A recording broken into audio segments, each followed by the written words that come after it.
मित्रांनो, आज आमच्या जयवर्धन एन क्लासेसमध्ये पाथरी या ठिकाणी गुणवंत विद्यार्थ्याचा सत्कार समारंभ आयोजित केला होता। अगदी शॉर्ट पिरियडमध्ये या काम केलं होतं।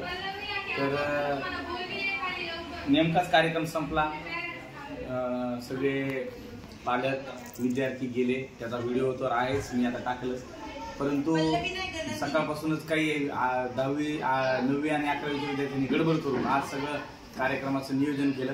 खूप सुंदर असा कार्यक्रम झाला। त्याचे व्हिडिओ फोटोज तुम्हाला याच्यानंतर पाहायला भेटतील या व्हिडिओनंतर। आणि 1:45 वाजलेले। खरंच मला हे पण दाखवा एकदा, सगळे बॅनर दाखवा एकदा।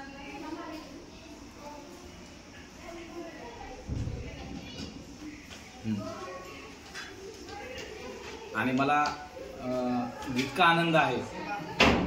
हे चालत तरी पण राहा, त्या ग्रुप मधलं पाहत जा। आता ग्रुप तर बदलावं लागेल, ग्रुपचं नाव आहे का नाही। आणि कनेक्ट राहा, जा। हा, बाय बाळा। गेले का सगळे? या सर। हा, तर खूप आनंद झाला की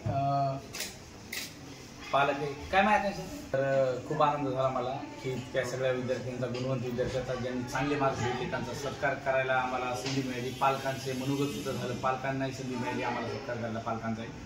आणि खूप छान वाटलं।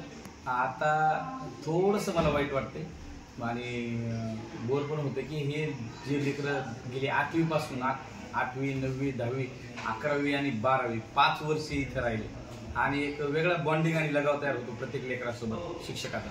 आणि ती लेकरं आता गेली, ते एवढे पेड्यांचे बॉक्स ठेवून दिलेत, सगळे पेड्यांचे बॉक्स इथे ठेवलेत। अगदी पाया पडण्यासाठी सुद्धा ते फार आग्रह करत होते, मी पाया पडू देत नाही। परंतु सांगायचं म्हणजे आपण एक शिक्षक हा एक शेतकऱ्यासारखा असतो, जे की मातीमध्ये काहीतरी बीज टाकतो आणि चांगलं पीक यावं, मोठं पीक यावं यासाठी फार मोठी मशागत करत असतो, जोमानं पीक यावं यासाठी।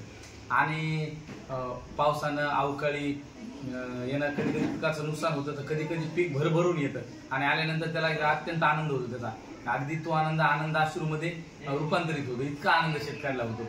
आणि तसंच शिक्षक सुद्धा तो शेतकऱ्यासारखा आहे की एक जमिनीमध्ये एक दरवर्षी 90-100 विद्यार्थ्यांची बॅच येते आणि जमिनी टाकतो। आता इथे जवळपास आम्ही 400 विद्यार्थी दरवर्षी या अकॅडमीमध्ये, या 7 हॉलमध्ये खेळतात, बागडतात।